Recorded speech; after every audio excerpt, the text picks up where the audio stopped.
What is apostolic succession? Imagine this. Jesus has ascended into heaven.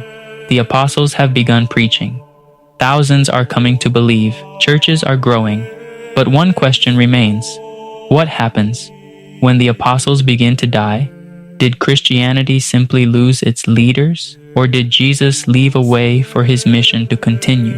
This brings us to one of the oldest practices in Christianity, apostolic succession.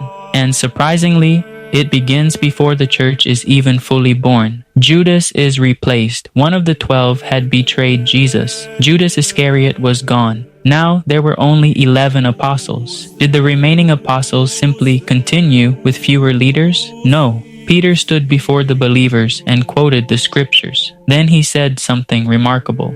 His office let another take. Notice that carefully. Peter did not say, "We no longer need 12.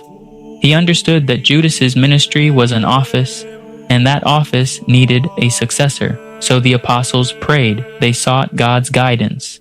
Then Matthias was chosen, not to create a new ministry, but to continue the one Judas had left behind. The person changed. The office remained.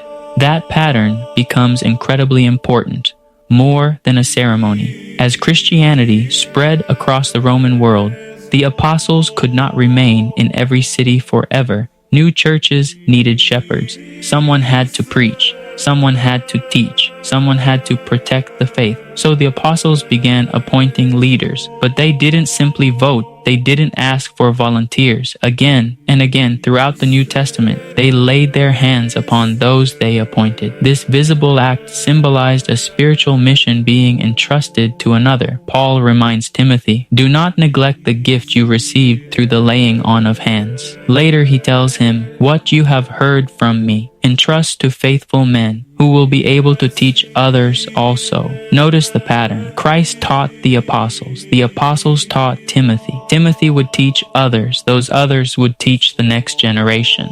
The gospel wasn't meant to stop with one generation, the first bishops. As the apostles grew older, they entrusted local churches to men who would oversee them. The New Testament calls them overseers, a word that later became bishop.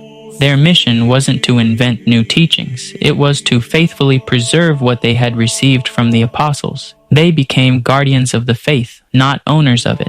What did the earliest Christians believe? Only a few decades after the apostles, a bishop named Ignatius of Antioch wrote letters while on his way to martyrdom. He encouraged Christians everywhere to remain united with their bishop. Why? Because he believed the bishop continued the ministry handed down by the apostles. A few generations later, another bishop named Irenaeus faced false teachers who claimed to possess secret knowledge. His answer wasn't, "Trust my opinion."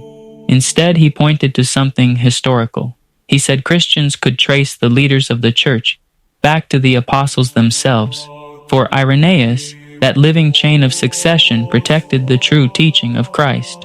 Why does this matter? Now the existence of bishops begins to make sense.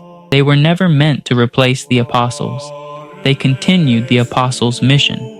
Just as Matthias succeeded Judas, others succeeded the apostles, generation after generation, not creating a new church, but preserving the one Christ founded. This is what Christians have called apostolic succession. Next time. But another question naturally follows. If bishops received authority from the apostles, why did one bishop become known throughout history as the Bishop of Rome? And what makes Rome different from every other church? That's where our journey leads next, because history has a story to tell.